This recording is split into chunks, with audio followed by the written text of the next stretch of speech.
அனைவருக்கும் வணக்கம். சற்று முன் வெளியான முக்கிய அறிவிப்பின்படி தமிழகத்தில் பள்ளி மாணவர்களுக்கு கோடை விடுமுறை முடிந்து பள்ளிகள் திறப்பு தேதியில் புதிய மாற்றங்கள் குறித்து தற்போது இன்று முக்கியமான தகவல் ஒன்று வெளியாகியுள்ளது. இதை பத்தி விரிவாக நம்ம வீடியோல பார்க்கிறோம். வீடியோவை ஸ்கிப் பண்ணாம பாருங்க. வீடியோக்குள்ள போறதுக்கு முன்னாடி இந்த வீடியோக்கு ஒரு லைக் பட்டனை பிரஸ் பண்ணிக்கோங்க.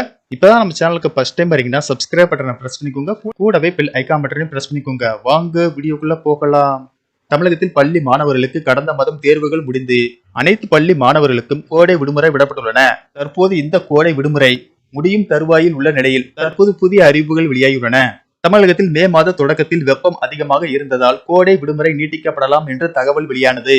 ஆனால் தமிழகத்தில் பருவமழையானது வழக்கத்திற்கு முன்னதாகவே தொடங்கியுள்ளதால் தமிழகம் முழுவதும் கோடை வெப்பம் தணிந்து குளிர்ச்சியான சூழல் நிலவி வருகிறது. இதனால் திட்டமிட்டபடி ஜூன் 2ஆம் தேதி பள்ளிகள் தொடங்கப்படும் என்று முதன்மை கல்வி அதிகாரி உறுதிப்படுத்தி உள்ளார். இந்த நிலையில் தமிழகத்தில் கடந்த சில நாட்களாக கொரோனா பரவல் தொற்று அதிகரித்து வருவதால் பள்ளிகள் திறப்பு தேதி ஒத்திவைக்கப்படுமா என்று மாணவர்களும் பெற்றோர்களும் எதிர்பார்ப்பில் இருந்தனர்.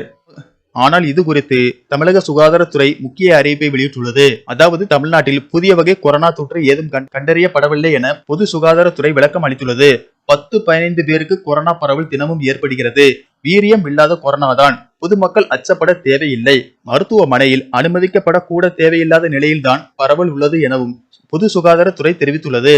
இந்நிலையில் தமிழக பள்ளி கல்வித்துறை அமைச்சர் அன்பில் மகேஷ் மாவட்ட முதன்மை கல்வி அதிகாரிகளுடன் வீடியோ கால் மூலமாக நடத்திய ஆலோசனையில் சில முக்கிய அறிவுறுத்தல்களை வழங்கியுள்ளார். அதன்படி பள்ளிகள் திறக்கப்படும் முதல் நாளிலேயே கிராமப்புறங்களில் இருந்து பள்ளிகளுக்கு வரும் மாணவர்களுக்கு போதிய பேருந்து வசதி இருக்கிறதா என்பதை முதன்மை கல்வி அதிகாரிகள் போக்குவரத்து அதிகாரிகளுடன் இணைந்து கண்காணிக்க வேண்டும். தேவைப்படும் பகுதிகளில் பேருந்து வசதியை ஏற்படுத்த முற்பட வேண்டும். பள்ளிகள் திறக்கப்படும் முதல் நாளிலேயே மாணவர்களுக்கான இலவச நோட்டு, புத்தகம், புத்தகப்பை உள்ளிட்டவை விநியோகிக்கப்பட வேண்டும். மாணவர்களுக்கான உபகரணங்கள் தற்போது தேவையான அளவிற்கு வந்துவிட்டதா என்பதை கல்வி அதிகாரிகள் உறுதி செய்து கொள்ள வேண்டும் என்று அறிவுறுத்தியுள்ளார். மேலும் முதல்வரின் காலை உணவு திட்டத்தை முதல் நாளிலேயே தரமான முறையில் தொடங்க வேண்டும். மதிய உணவுக்கு பின்னர் மாணவர்களுக்கு 20 நிமிடங்கள் நாளிதழ்களை வாசிக்கும் வகையில் நேரம் ஒதுக்க வேண்டும். ஒவ்வொரு வாரமும் செவ்வாய்க்கிழமை தோறும் மாணவர்களிடையே போதைப் பொருள் ஒழிப்பு தொடர்பாக கவிதை போட்டி, பேச்சு போட்டி, எழுத்து போட்டி மூலமாக விழிப்புணர்வு ஏற்படுத்த வேண்டும் என்று அறிவுறுத்தப்பட்டுள்ளது. நன்றி, வணக்கம்.